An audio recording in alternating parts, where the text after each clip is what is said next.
Welcome to my channel.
Ja.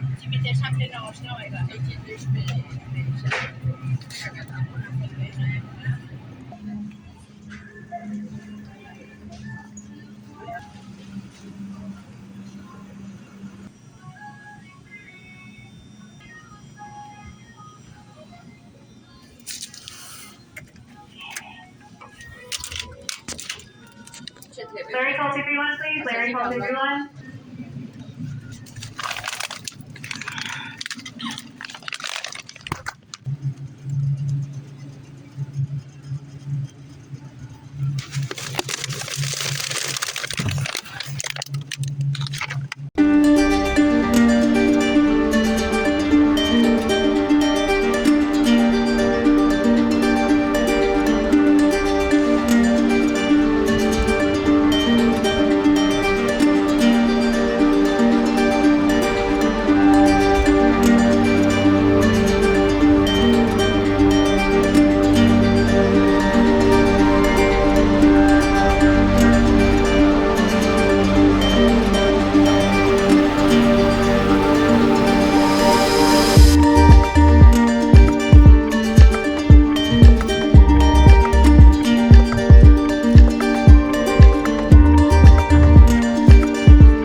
I do need to still pick up some potatoes, and I'm always looking for cat food.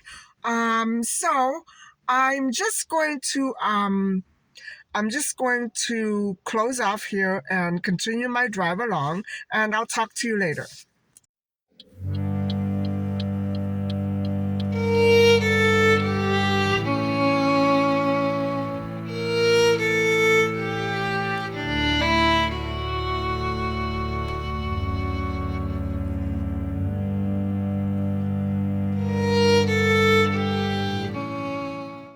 So this is Cheryl's old neighborhood, and I'm not too sure, but it was mentioned that she lived in a farmhouse, and so did her cousins, and so these are the only farmhouses that I could actually see.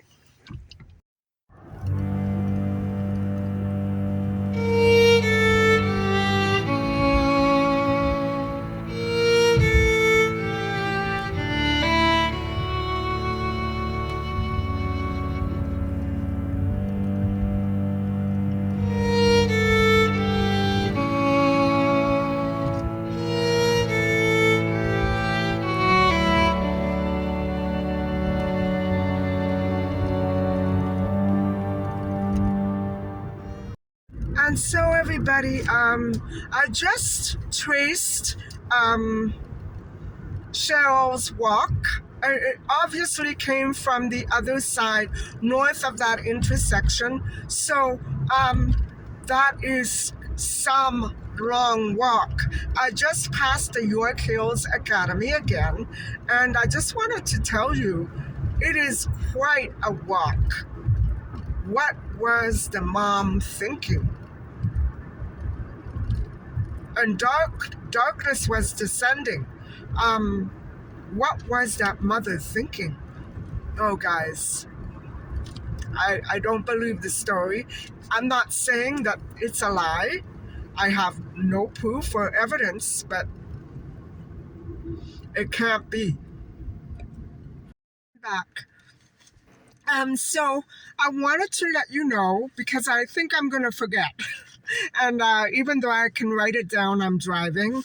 I thought I would pull over and explain to you. I did find one more farmhouse other than the ones that I showed you. I did find it. Now, mind you, bear in mind, this area that I'm taking you through has been developed in major ways. However, the next farmhouse was two huge major highway intersections up. I'm just supposing I could get it wrong, because I could have it wrong because I don't know for sure. But I'm guessing that would have been the cousin's farmhouse. Guys, even if it wasn't, I know that I read that they both had farmhouses. Maybe I got that wrong. Maybe they got it wrong. I don't know. But guys, what was a 7-year-old baby doing? And I'm sure it was a highway then. Walking along a major highway at 7 o'clock at night. What was she doing? What was the mother thinking? Was she crazy? If that's the case, and I know I'm sorry for the mom's loss. I'm not saying that I know for sure, but there's something stinky about this. Very, very stinky. I am going to Google it when I get home. We're talking not one major highway block going at a very fast speed. How was that little girl going to get there? Oh my God. You see, when you actually go and check out a story, what you can find out, I'm mortified. I'm so sad, because I think that something was planned, that there was a planned abduction, and I know that Cheryl went missing, not because she walked too long or walked too far, but because it was meant to happen. I don't know. I'm very saddened by this. Anyway, on to Walmart.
Hi, everybody. I'm back home now, and I thought I would take these few minutes to show you my couple of little hauls.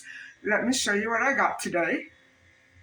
So, guys, the first stop I made was actually I was just looking for a little bit of seafood, but normally, I do go to the Asian market to buy seafood, and so they didn't really have much, and so I think I'll just buy that somewhere else because I am planning the Good Friday dinner, and I always get a piece of seafood, and it's tradition with me. And so, guys, these are the things that I picked up, and I decided because they didn't have the other type of chicken legs, what I'm going to do is throw in, a couple of these, a few of these, with one or two of these, and one piece of turkey that I have left over from Christmas. And so that's what I'll make on next Sunday, and probably I'll have it left over until the next day. I don't intend to eat that whole package, of course. Maybe one of those and two or three of these, and then I'll freeze the rest. And so then I just ran out of frozen fruits, so I decided to pick up a few more. And here they are. I got cherries and pineapple. And then I got some oranges. I still have one more in the fridge, but I figured this is a good time to get it. And so I'm all set for next weekend. I have all the vegetables, and I did buy more potatoes. If you hold on a minute, I'll show you. And so uh, I didn't bring the water up. I did also buy 8 liters of bottled water, and altogether, these items came to $27.77. And so then I swung over to Walmart, and again, they were out of the food. Oh God, this is so frustrating. And I'm, convinced they're going to pull it from the market because I can't find any absolutely anywhere. And so maybe there's a problem, maybe there's a recall, I don't know. So I decided to try these, just trial size, before I bought an entire package, and they're very pricey. And so these are for adult cats, and I got 3 flavors, and I'm going to see if she likes these because if she doesn't, I'm really stuck. I don't know what I'm going to do. And so I am running out of yeast. And so I do need more. And I prefer the other type that I've been using. This is different. But anyway, I bought a package of that, and then some dry food for Mitra. I got some more peanuts, and I did buy 2 more packages of potatoes. Like that, I hopefully won't run out, before next weekend, because I still have quite a few in the refrigerator. So I'm okay. I'm good to go. And so these items here cost me $20.41. Not too bad.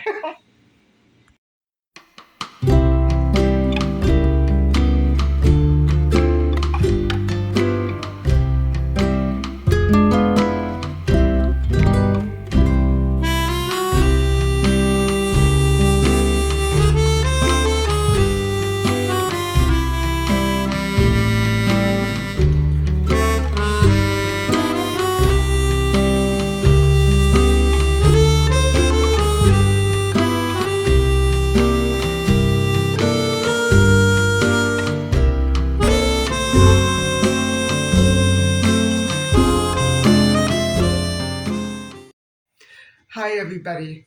Um, well, I wanted to first tell you I'm pretty sure I'm wrong about Cheryl and her mom and her situation.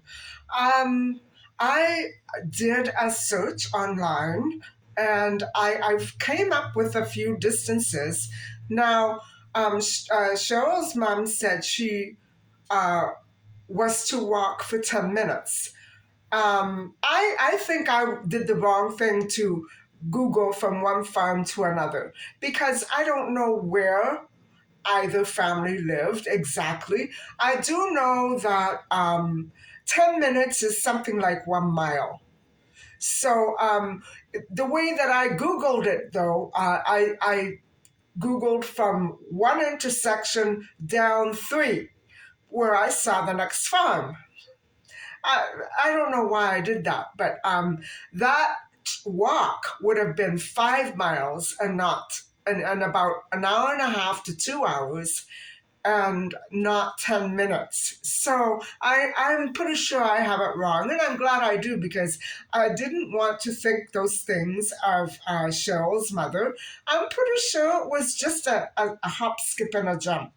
And so the Blue Hills Academy, which is now called the York Hills Academy, was right in the middle.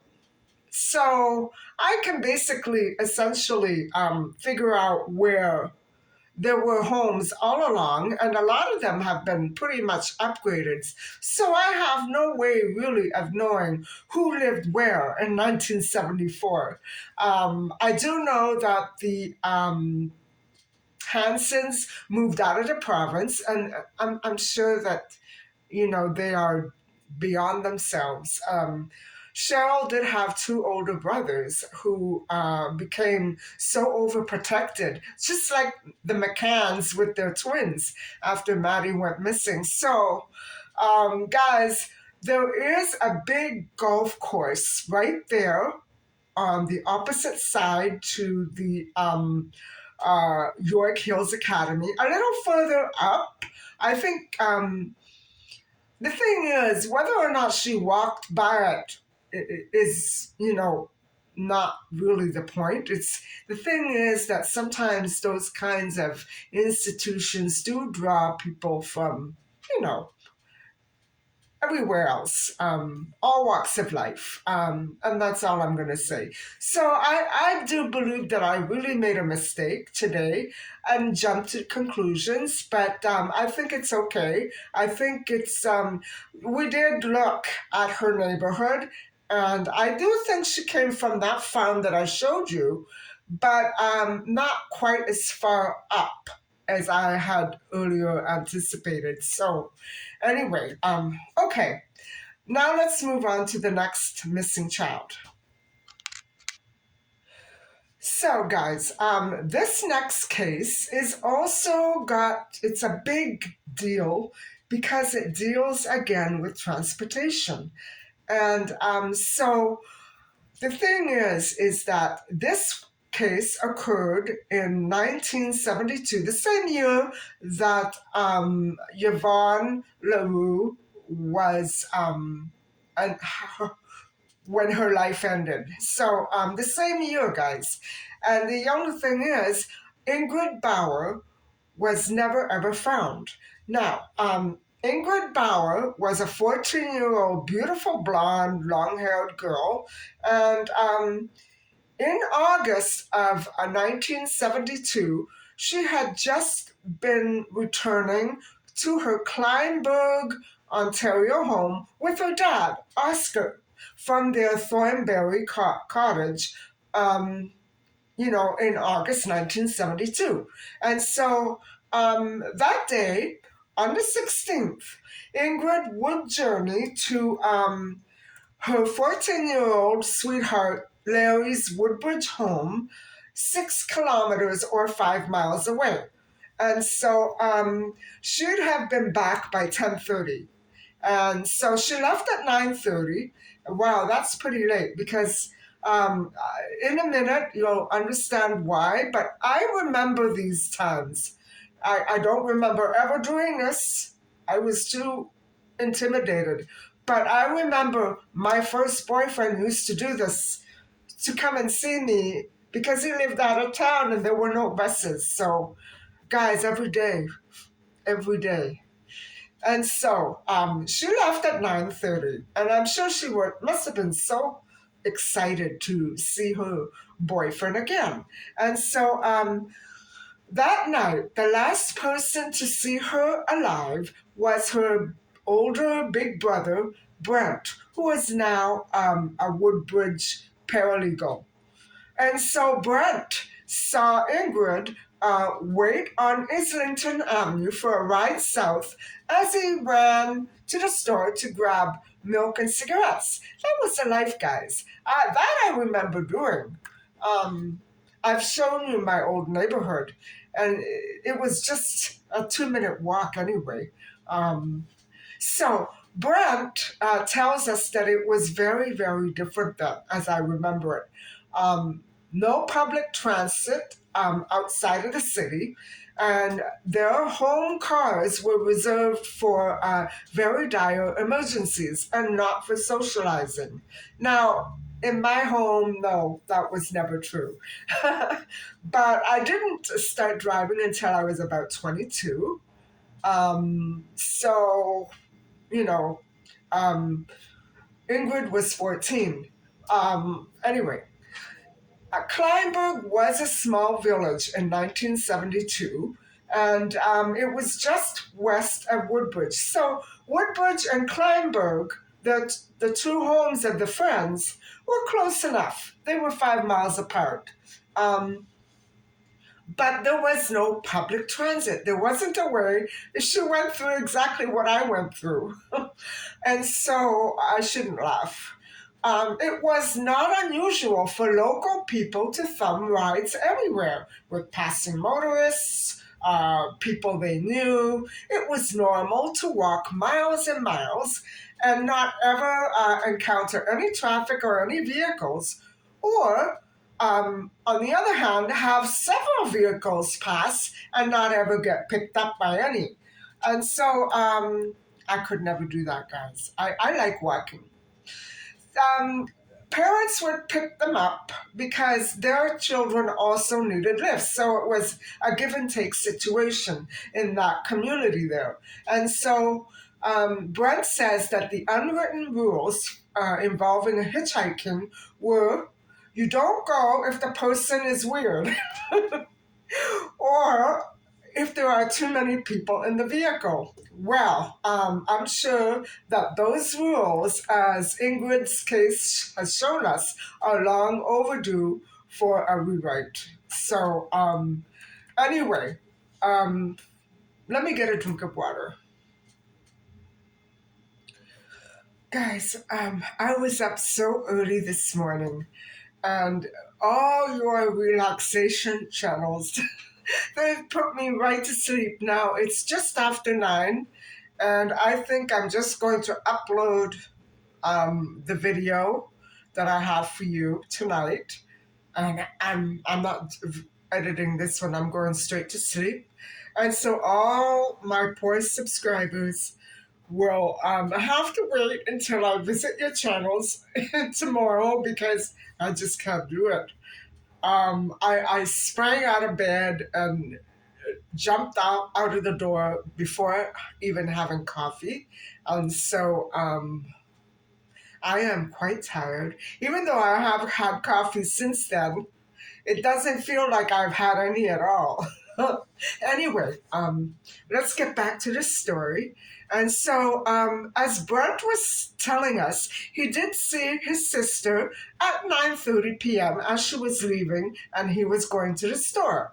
And he did say that he saw her waiting along the road. Let me see. He said he saw her waiting on one side of the road trying to hitch a ride. She was just standing there waiting for cars to pass. And that was the last time that he saw her. And so that was at 9:30 p.m. And so he went home with the milk, and that was it for a little while.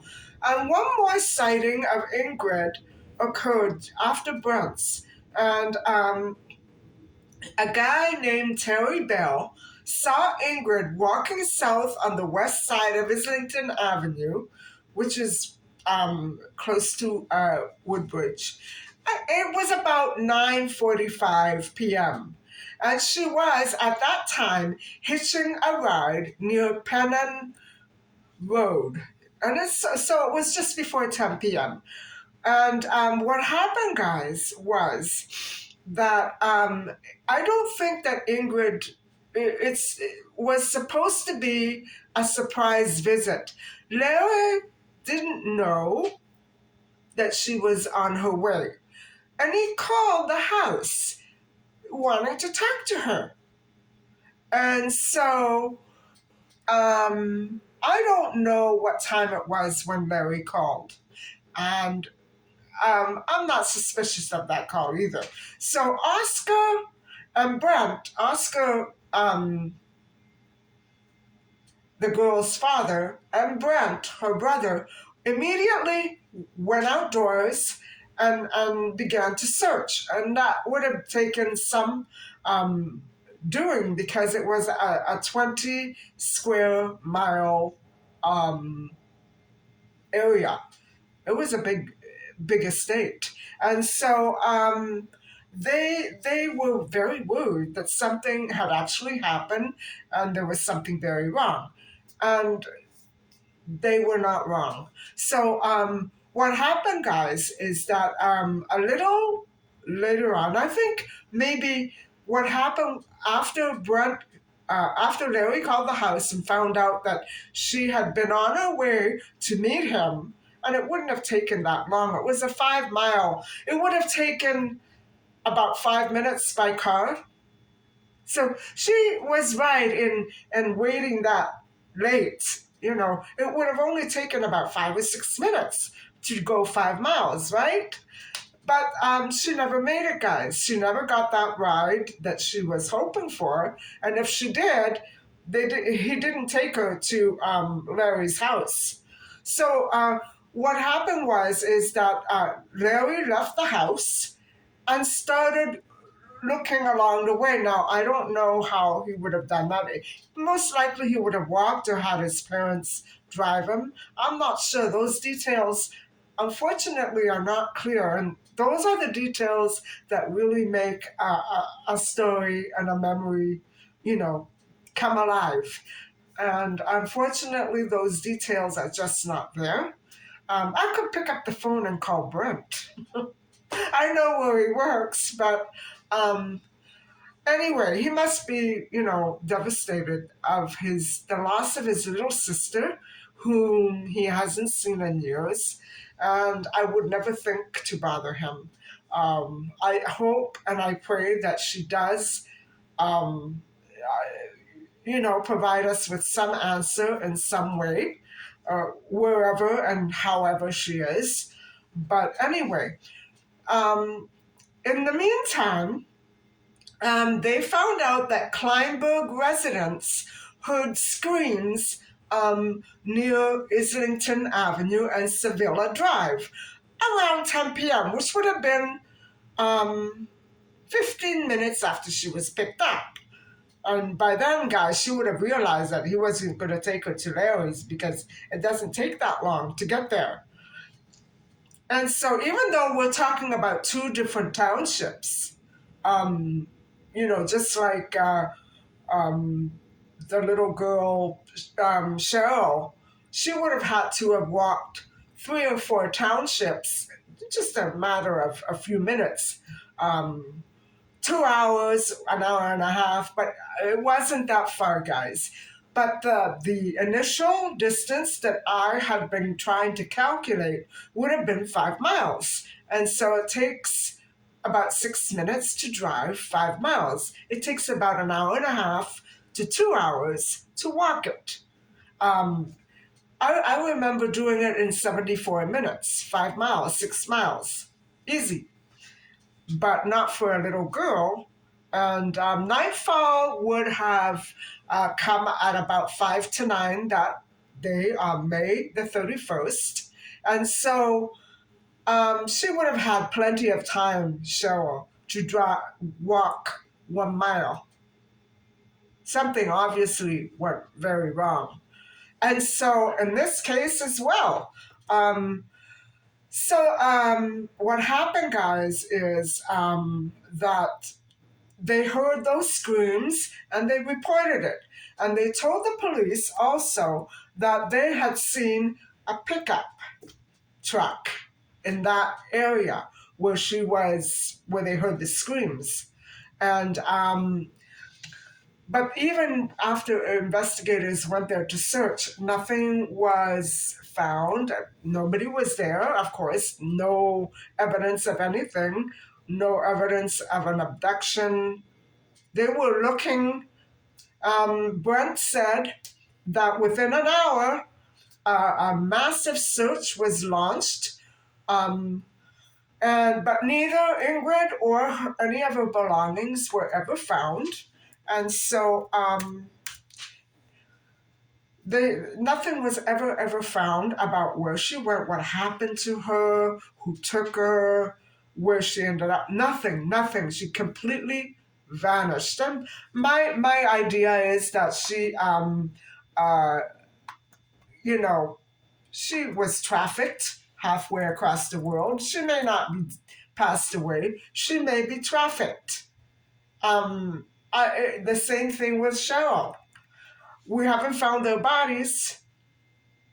The police did wade into the Humber River 8 kilometers in, and they plunged 40 feet under. Wow, that's a deep river. And into a gravel pit, but nothing was there. They came up with nothing. So they dragged that river. I wonder if they should drag it again. Looking once for me is never enough. How many times have I looked in one place and not found what I want, and then again I look in the same place and it's there? I wish the same could be true of this case, but unfortunately, no matter what they didn't get many more leads on that. She was never seen, and that is a very credible abduction. Although for us guys, it does seem very strange that you would let a 14-year-old girl out at 10 o'clock at night to hitch a ride, right? But in those days, there was nothing there. I remember being scared too, walking around. If I did walk around at night, I always had my boyfriend or someone with me if it was at night, but I never did much walking. I drove in a car with my parents, you know what I mean? And I lived in the city. This is quite far out. Then it was remote. Now it's part of the city. It's up the street. So I'm talking about Woodbridge and the surrounding area. I'm not sure about Kleinburg. I've never been there. I don't know exactly where it might be, but I know it's pretty close by. So, guys, that is our case for today. And it's sad because she was so young. She was so young and she was getting ready to go back to school in the fall with her um, boyfriend Larry. I'm sure they were planning all kinds of exciting things for the year. Maybe they probably had classes together. I'm sure that they would have, you know, they would have probably ended up marrying. I'm pretty sure, because in those days, that is more or less what everybody ended up doing. If you went together for more than a year or so, you would pretty much end up getting married. So times have really changed, haven't they? And so, anyway, guys, I hope that you found this discussion interesting. And thank you for going back to Cheryl's neighborhood with me again today. Um, I was at first I wanted to be so angry at Patricia Hanson, but I have no clue exactly where her sister Linda actually lived. So what am I getting mad about? I'm sure, you know, they did everything the right way. Um, it must be devastating. She was such an adorable little girl to have lost her like that. They must be saying, "Oh my God, we shouldn't have done that. We shouldn't have done that." That's what the McCanns did. Um, Now they were so overprotective of the other boys after Cheryl went missing. So these are such sad cases, guys. And, I still can't help suspecting something about the Blue Hills Academy. Somebody there, might have done something to her, maybe another kid. I don't know. Somebody there might have snatched her because there's a huge parking lot there. And I'm sure it was there then, too. And so, anyway, guys, thank you very much for watching. I'm too tired to talk anymore. So, thank you very much for listening. And please don't forget to like and subscribe. Bye for now. I'll see you tomorrow.